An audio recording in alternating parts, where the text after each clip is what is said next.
In this video, we are going to do an example where we want to find the position vector of an object when we're given its acceleration vector and we're given some initial conditions involving velocity and position. So I first want to have you try this example. So pause the video for about 3 minutes to try it. That may not be enough time to finish the whole question, but I mostly want you to be thinking about what are the key ideas? How do I get this started? And if you need to look back to the previous video to see a similar example, go ahead and do that. So pause it in 3, 2, 1, and try it. All right, so hopefully you did that. Hopefully you paused it to try it. Let's talk about it. So I'm given acceleration and I'm asked to find the position. So I'll have to do the antiderivative twice. When I do it the first time, I'll get velocity, v of t. Notice I'm writing an arrow on top of v because it's a vector. And instead of writing this ij notation, let's practice using our sharp brackets notation. So the antiderivative cosine is sine of t. And I got to put my constant here. I'm going to get two constants, one for the I component, one for the j component. So the one for the I part, I'll call that c1. All right, and then comma, I move on to the y component. The antiderivative sine of t is negative cosine t. And then I need my constant, which I'll call c2. All right, so I got my velocity. Now let's use this initial condition where I'm plugging in 0 for t.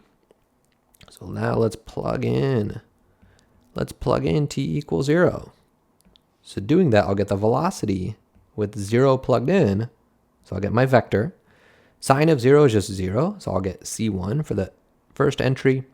For that next entry, negative cosine of 0 would be negative 1, and then plus c2. So this has to match what the problem tells me v of 0 is. So v of 0, there's no I component, which means the I component is 0, and the j component, its coefficient is 1. So that is using the fact that v of 0 equals j. That's where we're getting this.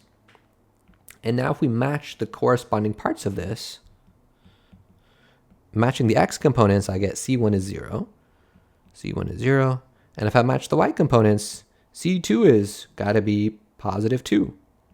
c2 is positive 2. So let's plug those into my velocity function. So my velocity equals, my vector is sine of t plus 0. So I don't have to write that plus 0, comma, negative cosine of t plus that second constant, which is 2.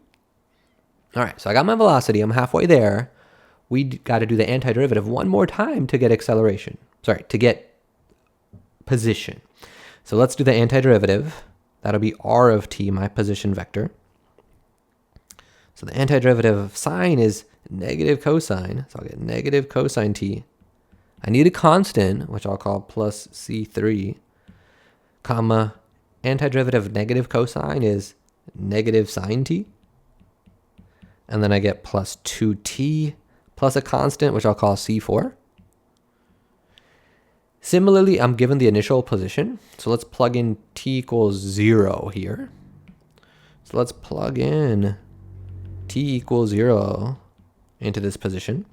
So I'll get r of 0, and now plugging in, I get negative cosine of 0, which is negative 1, plus c3, comma, I'll get 0 plus 0, which I don't have to write, and then there's that c4.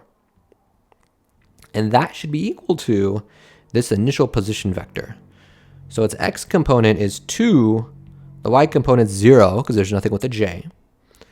And now I match the corresponding parts. These x components got to be the same, which means that c3 will be 3. And then these y components have to be the same, which means that c4 is 0. Now I plug those back into my position function. So my position function r of t is, we got negative cosine of t plus the constant 3, comma, negative sine t plus 2t, and then that constant 0, so I don't have to write that. And there we have it, our position vector. Okay, awesome.